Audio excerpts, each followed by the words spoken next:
வணக்கம். இன்னைக்கு ஒரு குட்டி கதை சொல்ல வந்திருக்கிறேன். இந்த குட்டி கதையில ஆண் கொசுவும், பெண் கொசுவும் பேசிக்கிச்சுங்களாம். இந்த ஆண் கொசு பெண் கொசுவ பார்த்து சொல்லுச்சுங்களாம், "டார்லிங், உன்னை எனக்கு ரொம்ப பிடிக்கும். அந்த சிங்கத்தை இன்னைக்கு வேட்டையாடிட்டு உனக்கு வந்து குடுக்குறேன்" அப்படின்னு சொல்லுச்சாம். உடனே இந்த பெண் கொசு அதுக்கு பதிலா என்ன சொல்லுச்சுன்னா, "பரவால்ல, பரவால்ல, நீ தூங்கு, தூங்கு" அப்படின்னு சொல்லுச்சுங்களாம்.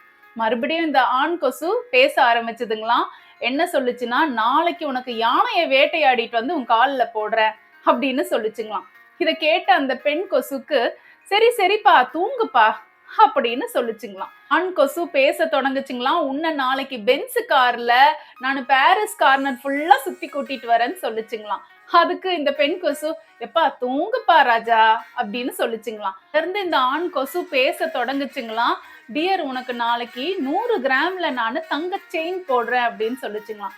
"சரி டார்லிங், போய் தூங்குங்கன்னு" இது சொல்லுச்சுங்களாம். மறுபடியும் இந்த ஆண் கொசு என்ன சொல்லுச்சுங்கன்னா, "தங்க செயின்லாம் வேணாம், வைரத்திலே அடிக்க போட்டுறேன் உனக்குன்னு" சொல்லுச்சுங்களாம். இத கேட்ட அந்த பெண் கொசுவுக்கு கோவமா வந்து சப்புன்னு அந்த ஆண் கொசுவ அறைஞ்சிட்டு என்ன கேட்டுச்சுங்கன்னா, "எத்தன தடவ சொல்லியிருக்கிறேன், அரசியல்வாதியுடைய ரத்தத்த குடிச்சிட்டு வந்து இங்க ஒளராத ஒளராதன்னு" சொல்லுச்சுங்களாம். என்னங்க, உங்களுக்கு இந்த குட்டி சிரிப்பு கதை பிடிச்சிருக்கும்னு நினைக்கிறேன். அடுத்த சிரிப்பு கதையில உங்கள சந்திக்கிறேன். நன்றி, வணக்கம்.